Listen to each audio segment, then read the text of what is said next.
finds a wife, find what is good and receive favor from the Lord.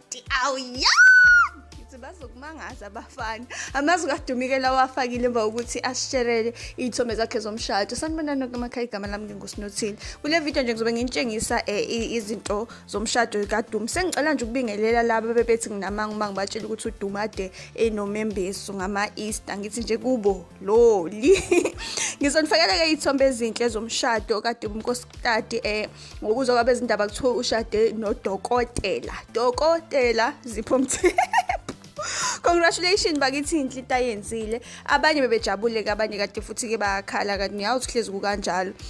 Abanye bathi ayisebezodelela nayo uDumi kuma Crown Gospel Awards awatikali bathi mangazi ke ukuthi bakhuluma ngani akayibuza uQuesta uthi khethile waphuma ehamba yedwa ngaphethe ngisho yodwa award. Abanye bebekhala ngokuthi ngisho usisi lo ayenze nayo video, my god, is too much. Ngisho sedance kangaka bakwethu usalile Queen mina King yena wasala kanjani ngimhleki bakithi phambili ngintombazane ngiyawazi ubhlungu bese ngithi nje angisho lutho zimnandi zona indaba siyambongela uDumi buka ke izithombe lezo bese uyayilike ivideo, subscribe utshele nabanye ngale